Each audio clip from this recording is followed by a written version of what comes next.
만성 신부전 진단 받으신 환자분들이나 혹은 보호자분들이 가장 먹는 것에 대해서 궁금해하는 이슈들 하나씩 풀어보겠습니다. 만성 신장병 진단 받으셨는데 우리가 밥상에 단백질과 칼륨과 나트륨을 차려놓고 먹는 건 아니지 않습니까? 그렇다 보니 대체 뭘 먹고 뭘 먹으면 안 되는지를 헷갈리시는 거예요. 알려드릴게요.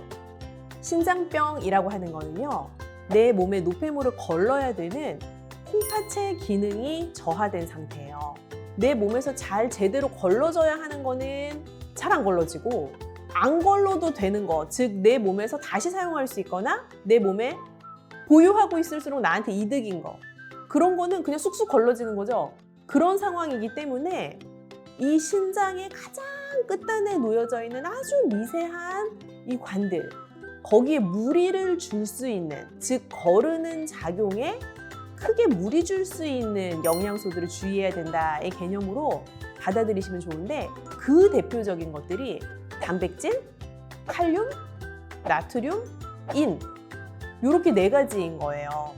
그러면 평상시에는 뭐 그래 단백질을 많이 먹으라고 하더니 왜 갑자기 단백질을 먹지 말라고 하는 것이냐?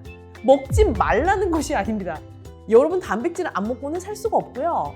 단백질을 드시지 말라는 의미가 아니라 단백질을 적정량, 소량이라도 양질의 단백질을 드셔야 된다라는 의미예요.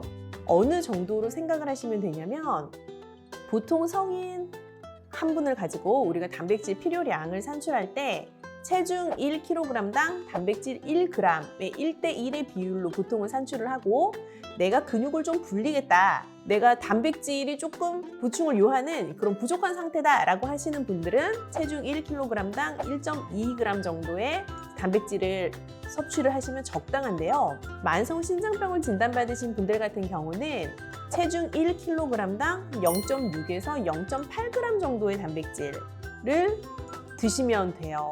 내가 평소에 먹던 고기량으로 생각해 보시면 한 반 정도 줄이는 거다라고 생각을 하시면 좋겠고, 고기뿐만이 아니라 생선이나 콩, 두부, 각종 유제품들, 뭐 치즈류 등에도 단백질이 다 들어가 있어요. 그렇다 보니 고기만 줄인다고 능사는 아니고, 그런 류의 단백질 식품들을 평소 먹는 양 대비 한 절반 정도로 줄인다라고 생각하시면 가장 이해하기가 쉬우실 거예요. 동시에 드시는 양도 중요하지만 그 단백질을 한 끼에 몰아 드시면 안 돼요. 우리 뭐라 그랬죠? 무리를 주는 것을 삼가한다 라고 말씀드렸잖아요. 무리가 되는 것.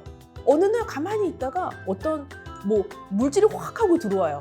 당연히 내 몸 입장에서는 굉장히 뭐지? 하면서 약간 무리스러운 순간인 거예요. 그런 것들을 최소화하시는 게 중요해서 단백질의 양 자체도 줄이시고 매 끼니마다 균등한 양으로 나누어서 드시면 딱 좋아요. 그래서 아예 먹지 말라는 의미가 아닙니다. 자, 2번째로 주의해야 된다고 말씀드렸던 영양소인 칼륨. 이게 사실은 조금 더 난해하다고 느껴지실 수 있는데, 왜 그러냐면 이게 다음 질문이랑도 지금 연결이 되어 있어요. 어떤 식재료에 칼륨이 많지? 이제 그런 정보도 서치하시다가 정보는 많이 찾으셨는데, 그래서 안 먹으려면 어떻게 하는지에 대책이 없어서 저희한테 문의를 주셨던 분이 계세요. 이분 같은 경우는 나물이 없이는 어머니가 식사를 거의 못 하실 만큼 나물을 너무 좋아하시는 거예요. 근데 제가 지금 칼륨 얘기하면서 왜 나물 얘기하지? 우리가 소위 몸에 좋다고 알려진 초록색 이파리 채소, 나물이 되는 채소류들, 그 식재료에 칼륨이 많아요. 그래서 칼륨은 나쁜 게 아니에요. 원래 자연적인 식재료에 많이 들어있는 아주 자연스러운 영양소인데, 만성 신장병 진단받으시면 이제 아쉽지만 칼륨이 걸러지는 데에 많은 노력이 필요한 것이다 보니 그 칼륨의 섭취량 자체를 최소화해 줄 필요가 있는 거예요. 그러면 앞으로 초록 이파리는 전혀 먹으면 안 되냐? 아니고요. 초록 이파리 채소에 들어가 있는 칼륨을 낮출 수 있는 전처리를 통해서 드실 수 있어요. 예를 들면 우리가 보통 시금치 나물을 한다라고 생각하면 시금치를 흐르는 물에 잘 씻고 팔팔 끓는 물에 이제 살짝 데쳐서 어떤 양념으로든 이제 묻혀내시죠? 그 단계 사이에 하나가 더 있다고 생각하시면 돼요. 시금치를 흐르는 물에 씻는다 정도가 아니라 시금치를 큰 통에다 물을 담아놓고 거기다가 담궈요. 꽤 오랫동안. 그러면 칼륨은 수용성이기 때문에 그 많은 양의 물에 칼륨이 녹아 나와요. 그러면 이제 거기에서 시금치를 건져내면 겉으로 보기에는 똑같은 시금치인데 칼륨의 함량이 조금 낮은 시금치가 나와요. 그것만 해도 칼륨을 어느 만큼 낮출 수 있어요. 거기에다 하나를 더하시면 더 좋은데 조금 삶아낸다라는 정도의 개념으로 많은 양의 물에 담가 놓았던 시금치를 다시 넣어서 조금 삶아내시면 그걸 가지고 시금치 나물을 하시면 칼륨이 많이 낮아진 상태로 드실 수 있어요.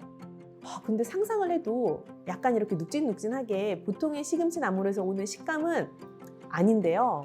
그렇지만 무쳐내는 어떤 양념의 종류라든지 어떤 조리의 특별한 기술을 통해서도 식감의 저하를 최소화할 수 있으니까 한번 해보시는 거 사실 권해드릴게요.